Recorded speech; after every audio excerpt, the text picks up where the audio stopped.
FBI agent Michael Romano had been inside the Marconi family for 25 years. He lived for them, killed for them, lied for them. In the final operation, he was tasked with eliminating someone who had betrayed them. When he looked at the target's photo, his heart stopped, because the person he had to kill was Danny Marconi. 18 years old, innocent, young, and Michael's son, whom he had been forced to abandon 25 years ago. The FBI had never told him that Danny had been adopted by the Marconi family, raised by them, and was now part of the family. Now Michael had to make a choice: stay loyal to the FBI or protect his son. Welcome to Untold Between Us. Before we begin this tale of sacrifice, identity, and the impossible choices that tear families apart, tell me in the comments where you're watching from today. And if you believe stories like this deserve to be remembered, hit that subscribe button and help us keep these voices alive. FBI New York Field Office, March 1999. Special Agent Michael Romano was 32 years old and at the peak of his career. He was the most successful agent in the organized crime task force. But there had been a major change in his life. His 6-month-old son, Danny. Michael's wife, Lisa, had passed away after Danny's birth complications. Michael was now a single parent, trying to be both an FBI agent and a father. That morning, Supervisor Agent Sarah Chen called him into her office. "Romano, we have a special assignment for you. You're going to infiltrate the Marconi family." Michael was surprised. The Marconis? New York's biggest crime family? Yes, deep undercover operation. It'll take at least 2 years, maybe 3 inches. "Supervisor, I have a son, 6 months old." Sarah paused. "I know, Michael. This isn't easy, but you're our best agent. Nobody's been able to crack the Marconis." "What am I going to do with Danny?" "We'll place him in foster care, temporary. You can take him back when the operation ends." Michael felt his heart breaking. But he was an FBI agent. Duty came before everything else. "How long?" 2 years, maximum 3 inches. That night, Michael looked at Danny. Sleeping, innocent, tiny. How could he leave him? But the next day he signed the papers. The FBI created a new identity for Michael Romano, Michael Torino, a man from Sicily who had lost his family in Italy and was looking for a fresh start in New York. His story was perfect. Real Sicily records, fake background, reliable references. Michael learned Italian, adopted a Sicilian accent, lived Italian culture. 6 months later, he caught the Marconis' attention. He started working small jobs, collecting money, making threats, petty crimes. Don Vincent Marconi, 65 years old, New York's most powerful Mafia leader. Old school, loyalty-focused. He liked Michael. "This Torino boy is good," Don Vincent would say. "He seems loyal." Michael reported to the FBI every day. Secret recordings, photographs, documents. Operation Family Ties was a huge success. But there was one problem: Danny. Michael missed him terribly. Every night he looked at his photo, wondering when they would be reunited. In 2001, terrible news came. The foster home where Danny was staying had burned down. Fire. 12 children had died. Danny was among them. The FBI informed Michael. But Michael was undercover. He couldn't leave the operation. He couldn't even attend the funeral. That night, Michael cried alone in his apartment. He had lost his son for the FBI. But he didn't know that Danny hadn't died. He had been injured in the fire, but survived. His identity had been mixed up at the hospital, and he was given to another family. That family was the Marconis. Don Vincent's cousin Antonio Marconi and his wife Maria had never been able to have children. They adopted Danny. Michael didn't know this. The FBI didn't know either. Danny was growing up as Danny Marconi. In 2024, Michael Torino was one of the most trusted men in the Marconi family, Don Vincent's right hand. For 25 years, he had never aroused suspicion. He was also very valuable to the FBI. Hundreds of operations, thousands of arrests. But Michael was exhausted now. At 57, tired, he wanted to retire. There had been changes in the Marconi family, too. Don Vincent had passed away. His son, Tony Marconi, had taken leadership, new generation, more aggressive. And Danny Marconi was now 26 years old, strong, intelligent, the rising star of the family. He loved Michael like a brother, because Michael had raised him. When Michael looked at Danny, he felt something strange, a familiar face, but he couldn't figure out who he was. "I love you, son," he whispered. Danny escaped to Mexico with his family. New identity, new life. When he learned of his father's death, he cried a lot. "Where's Grandpa?" little Lisa asked. "Grandpa is in heaven," Danny said. "He's protecting us." Danny founded a foundation in his father's memory, a foundation that helped families of undercover agents. The Michael Romano Foundation. His name remained secret, but his legacy continued. Danny told his children his father's story, how he protected him for 25 years, how he finally told him the truth. "Was Grandpa a hero?" Lisa asked. "Yes," Danny said. "He was my hero." In FBI files, Michael Romano's story remained classified.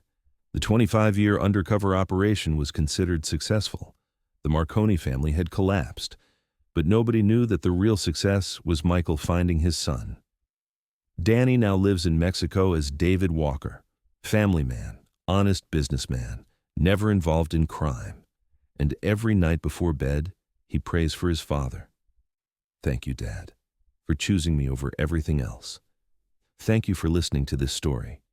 Do you have people around you like Michael and Danny who protect each other, make sacrifices, who risk everything for family? Share their stories in the comments, because every sacrifice story is valuable. Every family bond is important. Don't forget to subscribe, because stories like these should be remembered, shared, kept alive. See you in the next video. And remember, sometimes the greatest success can be abandoning your duty and choosing your loved ones. Danny first couldn't believe it. Then he got angry. "You were next to me for 25 years and didn't tell me." "I couldn't tell you. The operation would have been compromised." "Operation? I'm your son." "I know, Danny. I tried to protect you every day." "Protect me? Raising me in a Mafia family's protection?" Michael was in pain. "I had no other choice." Danny stood up. "So what happens now?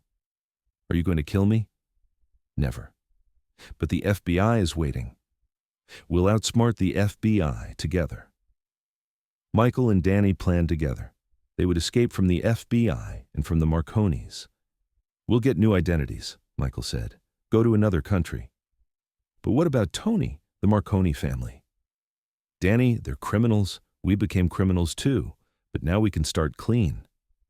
I lived with them for 25 years. They're my family too. I'm your family, your real family." Danny was confused. He had lived as a Marconi for 25 years. Now he was learning he was a Romano. But it was too late. The FBI realized Michael hadn't killed Danny. They targeted both Michael and Danny. That night, FBI SWAT team raided Michael's house. FBI, freeze. Michael and Danny were prepared. They escaped through the back exit, but the FBI had surrounded everywhere. The shootout began. "Dad," Danny called him father for the first time. This way, Michael was trying to protect his son. After 25 years, he could finally be a real father. Tony Marconi learned that Michael was an FBI agent, big betrayal. But Danny's situation was more complicated. "Did Danny betray us?" Tony asked. "No," said an old family member. "Danny didn't know. He's a victim too. But some saw Danny as a traitor too. Now, both the FBI and the Marconis were chasing him. Michael and Danny were trying to escape the city. While driving, they talked. Dad, do you regret it? Leaving me? Every day, every minute. But you did your duty. My duty wasn't more important than you. I learned that too late." Danny looked at his father, 57 years old, tired, but still strong. "What do we do now? First we'll go somewhere safe, then we'll build a new life. Away from Mafia life? Completely away. Michael had a friend from the FBI, Agent Tom Wilson. He provided them with a safe house." "Mike, this is very risky," Tom said. "The FBI is looking for you." "I know, Tom, but I have no other choice." Is the kid really your son? Yes. Tom looked at Danny. Definitely your son. Same face. Danny laughed. Everyone says that. So what's the plan now? Tom asked. We'll leave the country, maybe Canada. Passport? Can you arrange it? Tom hesitated. This is a big crime, Mike. I gave everything to the FBI for 25 years. Now I want something for my son. Tom arranged fake passports. Michael Walker and David Walker, father and son, going to Canada. This is my last help, Tom said. After this, I don't know you. Understood, Tom. Thank you. At the airport, Danny was excited and scared. Dad, are we making the right decision? I don't know, Danny, but we're making it together. I'll miss the Marconi family. Me too, but you're more important. They started living in a small house in Toronto. Michael Walker and David Walker. Michael found construction work. Danny started university, normal life. But the past wouldn't leave them alone. The FBI was still looking. So were the Marconis. Dad, Danny said one day, do you ever regret it? Betraying the FBI? You were my real duty. The FBI made me forget that. What about me for betraying the Marconi family? You didn't betray anyone, Danny. You just learned the truth. In 2029, Michael was 62, Danny was 31. Danny had married and had a child. Michael had become a grandfather. Grandpa, little Lisa would say, will you tell me a story? Michael looked at his granddaughter. Innocent, beautiful, clean. Never involved with crime. Which story do you want? About Daddy's childhood. Michael smiled. That's a very long story. But in 2030, the FBI found them. Agent Sarah Chen had retired. The new FBI director was someone else. Michael Romano, he said on the phone, you served the FBI for 25 years. In the end, you betrayed us. I protected my son, a criminal son, an innocent son. Come back, Michael. Surrender. You'll get a light sentence. No. Then we'll come get you. The FBI launched its final operation. They would capture Michael and Danny. But Michael was prepared. He had lived undercover for 25 years. He knew every situation. Danny, take your family. Go somewhere safe. Dad, what are you going to do? I'm going to stop them. Let's do it together. You're a father now. You have a child. Go. Danny left his father with tears in his eyes. Michael made his final stand against the FBI, at his house, alone. When the FBI came, he resisted. The shootout began. But Michael didn't give up. He was buying time for his son to escape. In his final breath, he thought of Danny, that little baby born 31 years ago. That Monday morning, Michael's FBI handler, Agent Sarah Chen, had called. She was now FBI director after 25 years. Michael, it's time for the final operation. We're going to finish the Marconis completely. Finally, Michael said, the day I've been waiting for 25 years. But there's a problem.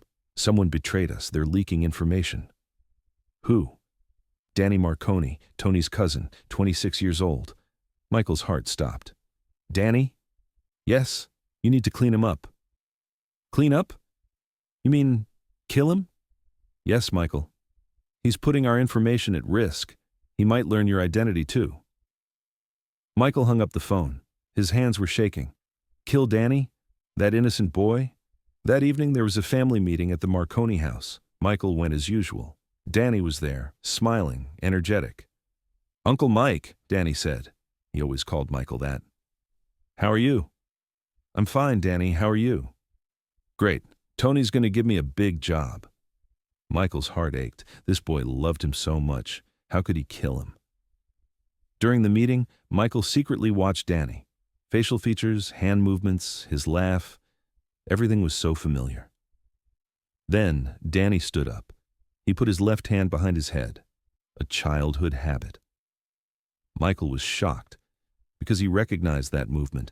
His own son, Danny, used to make the same movement. Even when he was 6 months old, it was impossible. His son had died. But that night, Michael went home and pulled out his old files. Danny's birth certificate, photographs, hospital records. Then he secretly researched Danny Marconi's records. Same birth date, same birthplace, same doctor. And he found those fire reports.